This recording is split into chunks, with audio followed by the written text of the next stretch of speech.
Gallery Experience. How to display art. Episode 10. How to arrange a group exhibition so it doesn't look random. Have you ever walked into a group exhibition and immediately noticed something strange? There are many talented artists. There are many beautiful paintings. But somehow, the exhibition doesn't feel like one exhibition. It feels like 20 different people brought their paintings and put them wherever there was an empty space. One painting is a landscape. Next to it is a portrait. Then an abstract. Then a photograph. Then a sculpture. Then a nude figure. Then another landscape. Nothing is necessarily wrong with any individual artwork. The problem is the relationship between them. A group exhibition can be one of the most exciting forms of an art show. You bring different artists together, different personalities, different backgrounds, different techniques, different ways of seeing the world. That diversity can be wonderful. But diversity without organization can quickly become visual chaos. So how do you create a group exhibition that feels intentional? The first step is to establish a reason for bringing the artists together. There should be something connecting them. It could be a theme. It could be a particular community. It could be a location. It could be a cultural idea. It could be a particular medium. Or it could simply be a shared question. For example, what does beauty mean today? How do artists understand identity? What does home mean? How do we experience nature? What does the human figure represent? Now imagine 10 artists responding to the same question. Their paintings don't have to look alike. In fact, it may be better if they don't. One artist may create a realistic portrait. Another may create an abstract interpretation. Another may create photography. Another may create sculpture. The differences become interesting because they are responding to the same idea. The exhibition now has a conversation. Without a theme or organizing principle, the viewer may have difficulty understanding why these particular artists are together. The second step is to think about visual rhythm. You don't want all of the strongest colors in one corner. You don't want all of the largest paintings on the same wall. You don't want all of the small paintings hidden at the end.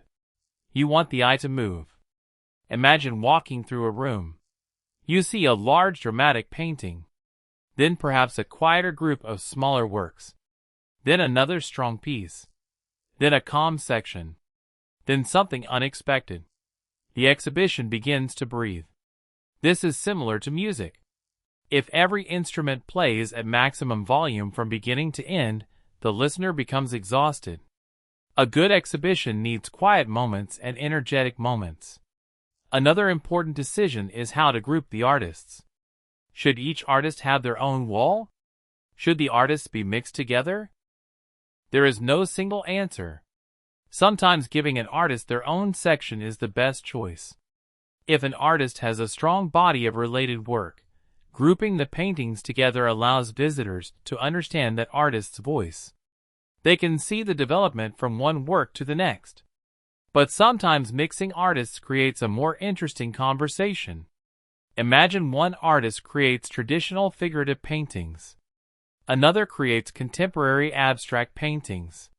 Instead of separating them completely, perhaps one figurative painting can be placed beside an abstract work that shares a similar color or emotional quality. Suddenly the viewer begins comparing them.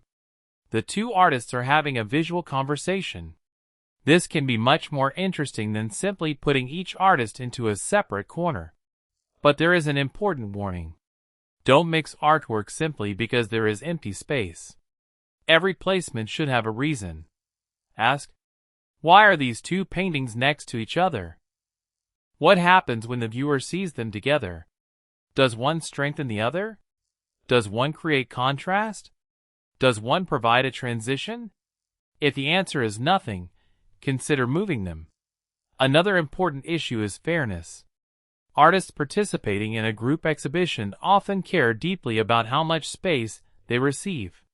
Someone may ask, why does she have 3 paintings on that wall, and I only have 2?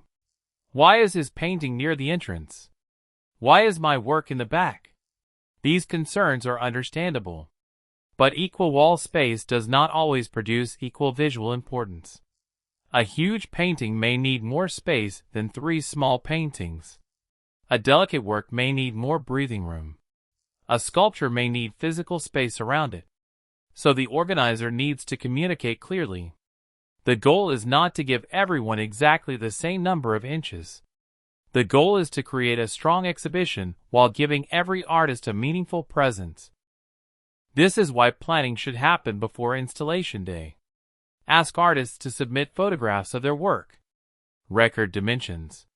Record the medium. Record the framing. Then create a floor plan. Even a simple sketch can help. Don't wait until everyone arrives with their artwork and start moving paintings around randomly. That can become stressful very quickly. Another important consideration is the number of artists. Sometimes fewer artists create a stronger exhibition. Imagine an exhibition with 6 artists and 20 carefully selected works. Each artist has enough space. The viewer can understand the differences between them. Now imagine 30 artists in the same room. Each artist has only one small painting. The viewer may see many names, but remember very few. More artists doesn't necessarily mean more successful. Sometimes a smaller, carefully selected group creates a much stronger experience. This is also important when you want artists to bring their friends and audiences. A group exhibition can be a wonderful way to build community. If 10 artists participate, each artist may invite friends, family, collectors, colleagues, and supporters. Suddenly the exhibition has a larger audience. But the organizer should still protect the quality of the exhibition. You don't want to invite artists simply because they can bring people. The artwork still needs to belong to the exhibition. A successful group show can create a wonderful balance. Artists bring their communities. The curator creates the structure. The gallery creates the environment. And the audience completes the experience. Now let's talk about selling. If the purpose of the exhibition includes sales, the arrangement becomes even more important. You don't want price tags dominating the walls.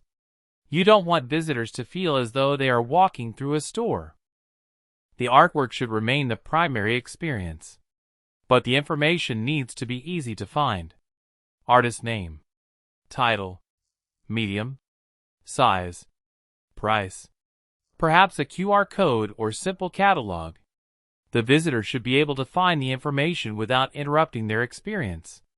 And if you are organizing a show specifically to attract buyers, think beyond individual collectors, who might actually purchase the work. Interior designers, hotels, restaurants, corporate offices, healthcare and wellness spaces, architecture and design firms, local businesses, community organizations, collectors, art consultants. These audiences may be interested in different kinds of artwork. So the exhibition should communicate professionalism. Good installation tells potential buyers that the artists are serious. It says that the work is being presented with care. And that can influence how people perceive its value. Finally, remember something very important. A group exhibition is not supposed to erase individuality. The goal is not to make every artist look the same. The goal is to create a structure where individuality becomes more visible. Imagine a choir. Every singer has a different voice. But they are not all singing random notes. There is harmony. There is rhythm. There is structure. And because of that structure, each voice can be heard. A great group exhibition works the same way. Different artists. Different voices. One meaningful experience. So before opening a group exhibition, walk through the entire space as a visitor. Don't ask, "Did we fit everything?" Ask, "Does this make sense? Does my eye know where to go? Are there quiet moments? Are there strong moments? Can I understand the artists? Can I move comfortably?" Can I remember something when I leave? And most importantly, does this exhibition feel intentional?